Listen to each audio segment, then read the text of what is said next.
Bueno, pues hoy vamos a meternos con un texto que es una auténtica cápsula del tiempo, pero que sigue resonando de una forma increíble. Tenemos aquí una versión condensada del Progreso del Peregrino de Juan Bunyan, y es que la historia de cómo se escribió es casi tan fascinante como el propio libro. Lo escribió un predicador en el siglo XVII, metido en la cárcel por sus ideas, y se dice que, en inglés, solo la Biblia ha vendido más. Es una pasada. Sí. Es que es mucho más que un libro. Yo diría que es un mapa. Bunyan no escribió una simple aventura, ¿eh? Diseñó una alegoría completísima del viaje espiritual desde una perspectiva cristiana protestante muy concreta. Cada personaje, cada sitio, es un símbolo. No hay nada puesto al azar. O sea, desde la ciudad de destrucción hasta la ciudad celestial es como un GPS para el alma, tal y como él la entendía. Y esa es nuestra misión, entonces, seguir a su protagonista, que se llama simplemente Cristiano, en su odisea, pero no solo para contar por dónde pasa, sino para intentar darle una vuelta a por qué estas imágenes, como la carga a la espalda o la feria de la vanidad, se han quedado tan grabadas en la cultura. Vale, pues vamos al principio, que es de una angustia casi se puede tocar. La historia arranca con una imagen que es potentísima. Un hombre con la ropa hecha jirones, de espaldas a su casa, con una carga enorme sobre los hombros, y está leyendo un libro, que es la Biblia, y se pone a llorar, a temblar, se da cuenta de que su ciudad va a ser destruida, y siente que tiene que escapar, pero ya. Su familia, sus vecinos, piensan que se ha vuelto loco, que es una crisis. Claro. Y es que, visto desde fuera, un despertar espiritual a veces puede parecer locura. La ciudad de destrucción es eso, el mundo material, la vida sin un propósito trascendente. Y la carga es esa conciencia del propio pecado, de la mortalidad, ese peso existencial, ¿no? La reacción de la familia es clave. Representa la incomprensión del mundo secular ante alguien que de repente lo deja todo por una búsqueda que no se puede tocar. Para ellos, su angustia no es una verdad, es una enfermedad. Y en medio de esta soledad, cuando nadie le entiende, aparece Evangelista, que no le da un mapa ni nada, ¿eh? Solo le señala una puerta angosta a lo lejos y le dice, corre para allá. La urgencia es total. Se tapa los oídos para no oír a su familia y se echa a correr gritando, vida, vida, vida eterna.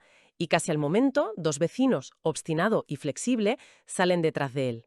Obstinado se rinde enseguida, muy enfadado porque no entiende que deje atrás sus comodidades. Pero Flexible parece que sí, que se apunta. Y aquí tenemos la primera muestra de la psicología de Bunyan, que es brillante. Obstinado es fácil, es el cinismo puro, el que se niega a cuestionarse nada. Pero flexible es más sutil, y yo diría que más común. Representa esa fe superficial, el que se apunta cuando todos son promesas de gloria, ¿sabes? El entusiasmo inicial sin pensar en el coste. Un coste que llega prontísimo, vamos, en forma de ciénaga, el pantano de la desconfianza. Se caen los dos. Y Flexible, lleno de barro, asqueado, dice, hasta aquí hemos llegado, y se vuelve. Pero Cristiano, con el peso de la carga, se hunde y no puede salir. Y yo me pregunto, ¿es justo culpar a Flexible? Su reacción parece bastante lógica, ¿no? Es humana, desde luego, muy humana. Y Bunyan no lo pone como un villano, sino como alguien, bueno, como su nombre indica, flexible. Su fe no tenía raíz. El pantano, nos dice el texto, está hecho de los miedos y las dudas que surgen al principio de un gran cambio. El examen de verdad no es si te caes, porque casi todos se caen, sino qué haces cuando estás dentro. Y Cristiano sigue luchando por llegar a la otra orilla. Es ahí cuando aparece auxilio y lo saca. O sea, la ayuda llega, pero al que persiste en el intento. Vale.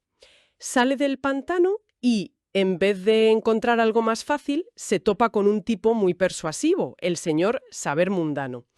Y este le da un consejo que parece de lo más sensato. En plan, olvídate de ese camino tan duro.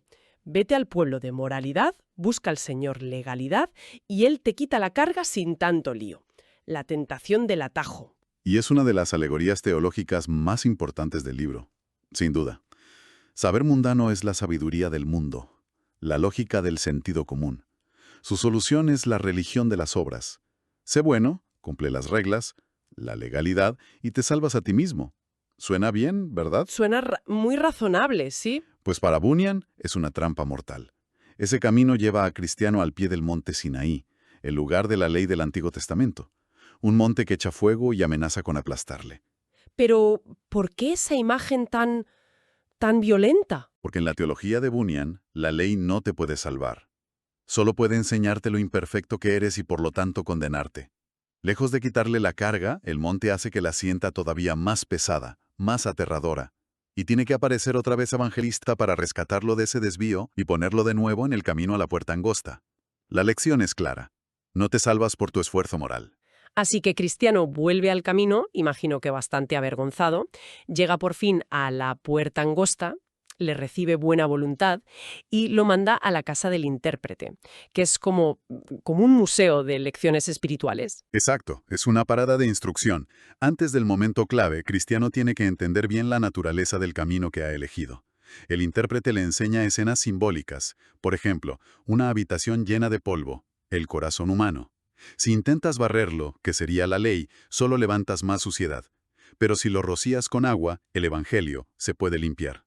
Vaya imagen. O la de un hombre en una jaula de hierro, que es alguien que ha abandonado la fe y ya no puede arrepentirse. Son advertencias muy visuales. Y después de esta preparación, llega el momento que lo cambia todo. Cristiano sube por un camino y llega a un sitio donde hay una cruz, en un montecito y un sepulcro abierto. Y el texto dice que justo en el instante en que mira la cruz, la carga que lleva a la espalda se le cae, rueda cuesta abajo y desaparece en el sepulcro. Este es el corazón del libro. El punto de inflexión es la doctrina de la justificación solo por la fe. La carga del pecado no se va con buenas obras, ni luchando, ni con consejos. Según Bunyan, se disuelve por completo y sin esfuerzo por parte de Cristiano, simplemente al contemplar el sacrificio de la cruz.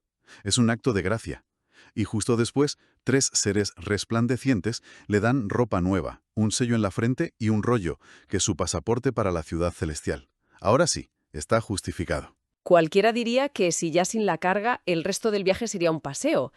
Pero es justo al revés, ¿a que sí? Aquí es cuando los peligros se vuelven más físicos, más terroríficos. Porque una cosa es la salvación y otra, muy distinta, el proceso, el viaje en sí. Sin la carga, Cristiano es más ágil, pero ahora el enemigo se hace externo. Primero sube el collado de dificultades, se duerme por descuido y pierde el rollo, y tiene que volver atrás a buscarlo. Una lección sobre estar siempre alerta. Y justo después se enfrenta a un monstruo. En el Valle de Humillación le sale al paso Apolión, una criatura horrible con escamas, alas de dragón. Apolión, la personificación del diablo. Y su táctica no es solo la fuerza bruta, ¿eh? Primero, intenta la persuasión. Le recuerda a Cristiano todos sus fallos, cómo se hundió en el pantano, cómo se desvió, cómo se durmió. Es la voz de la acusación, ¿no? Para minar su confianza. Totalmente. Y como no funciona, ataca. La batalla es brutal, dura medio día. Cristiano casi pierde, pero en el último momento coge su espada, la palabra de Dios, y hiere al monstruo, que huye. Qué imagen tan vívida de la lucha espiritual. Y por si fuera poco, después tiene que cruzar el Valle de Sombra de Muerte, un lugar aterrador, lleno de susurros, de blasfemias. Que es una metáfora increíblemente precisa de la depresión o de la angustia espiritual. Esa sensación de estar solo en la oscuridad, asediado por pensamientos horribles que no parecen tuyos. Es una prueba de resistencia psicológica total. Pero sobrevive. Y al salir, se encuentra con alguien. Sí, por fin un compañero. Se topa con Fiel, que resulta ser un antiguo vecino suyo. Y la dinámica cambia por completo, ya no va solo. La aparición de Fiel es fundamental. Bunyan está subrayando que este no es un viaje para hacerlo en solitario. La comunidad, el compañerismo, es esencial. Y sus conversaciones permiten explorar otros peligros. Porque Fiel ha tenido un viaje distinto. Se apoyan el uno al otro hasta que llegan al pueblo de Vanidad. Y aquí la historia gira hacia una sátira social, mordaz. Escríbenos un poco la Feria de la Vanidad. La Feria de la Vanidad es una genialidad. Bunyan vio el auge del mercantilismo en su época y lo convirtió en esta imagen, una feria que dura todo el año, fundada por el diablo, donde se compra y se vende absolutamente de todo. Títulos, reinos, placeres y almas humanas. Lo que me llama la atención es que no se describe como un sitio horrible, sino como uno muy ajetreado, atractivo, supongo. Exacto. Ese es el peligro. No es un lugar malvado como el infierno, sino un lugar absorbente. Te distrae con su ruido y su comercio hasta que olvidas a dónde ibas. La amenaza no es el mal explícito, es la indiferencia seductora del materialismo. Y claro, cuando aparecen cristiano y fiel, con otra ropa, hablando otro idioma, el de la fe.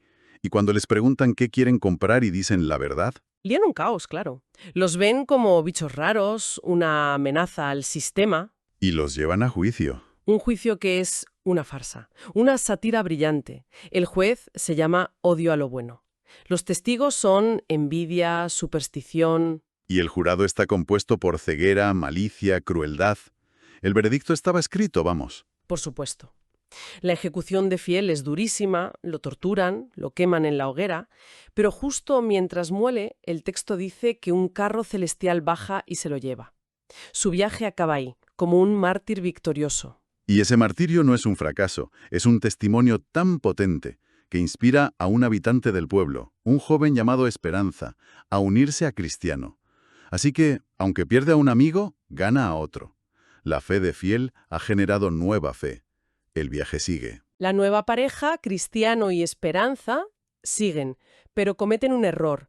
El camino se vuelve áspero y para ir más cómodos cogen un sendero que parece paralelo. Y esto les lleva de cabeza al Castillo de las Dudas. El Castillo de las Dudas es quizá la alegoría más psicológicamente profunda del libro. Es la imagen de la depresión clínica, pero una nacida de un error consciente, de haberse desviado. El dueño es el gigante desesperación. Los encierran en un calabozo, los golpea y les insiste en que la única salida es el suicidio. Su mujer se llama desconfianza. Es un estado mental hecho lugar. ¿Y cómo escapan? Porque no es por la fuerza, ¿no? No. Pasan días en la oscuridad, hasta que una noche, mientras rezan, Cristiano tiene como una revelación. Se acuerda de que siempre ha llevado una llave en el pecho que se llama promesa. Prueba la llave y funciona. Funciona en todas las puertas del castillo. La salida de la desesperación no es la fuerza, es aferrarse a una promesa de fe. Tras escapar por los pelos, su último encuentro importante es con un joven, Ignorancia. Él también va a la ciudad celestial, pero por su cuenta. Está convencido de que llegará porque es una buena persona, reza, da limosna, vamos, que tiene buen corazón, y rechaza la idea de que tenga que entrar por la puerta angosta. Ignorancia representa todo lo que Bunyan critica, la religión de la autojustificación. La idea de que uno puede ser suficientemente bueno para ganarse el cielo por sus propios méritos. Cristiano y Esperanza intentan razonar con él, pero él los ve como unos dogmáticos. Es un personaje trágico porque está sinceramente convencido de que va bien. Y finalmente, después de todo, llegan a ver la ciudad celestial. Una visión gloriosa. Pero queda un último obstáculo. Un río profundo, oscuro y sin puente. El río de la muerte. Y aquí la alegoría se vuelve tremendamente humana. Les dicen que la profundidad del río para cada uno depende de su fe. Esperanza, fiel a su nombre, entra con confianza y el agua apenas le cubre los tobillos. Pero Cristiano, el héroe de la historia, es asaltado por el miedo. Los recuerdos de sus pecados, de sus fallos, se empieza a hundir, gritando que se ahoga. Es brutalmente honesto sobre cómo la fe puede flaquear en el último momento. Pero Esperanza no lo suelta. Lo agarra, le recuerda las promesas y juntos consiguen llegar a la otra orilla. Es una imagen preciosa del compañerismo hasta el mismísimo final.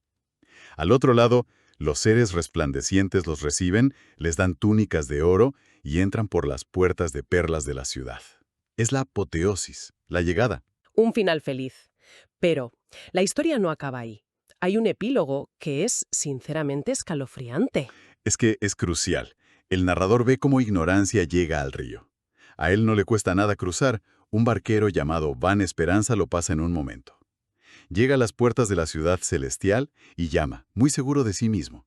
Pero cuando le piden su certificado, el rollo que Cristiano recibió en la cruz, él no tiene nada. Y la sentencia es terrible. El narrador dice: entonces vi que tomaron al hombre, lo ataron de pies y manos y lo metieron por una puerta que vi en la ladera de la colina. Entonces supe que hay un camino al infierno, incluso desde las puertas del cielo. Vaya manera de cerrar. Es la advertencia final, y es durísima. Subraya el mensaje absolutista de Bunyan. Da igual lo bueno que creas ser o lo cerca que llegues por tu propio pie. Para él, si no has entrado por la puerta angosta, y no te has deshecho de la carga en la cruz, no hay entrada. Es una teología sin concesiones. La obra termina con el autor despertando de su sueño. Nos ha dado un mapa, sí, pero con una sola ruta válida. Y eso nos deja una pregunta final, un poco incómoda quizá. Bunyan presenta un camino único. La historia termina con Ignorancia, que parece un buen tipo, siendo arrojado al infierno desde las puertas del cielo.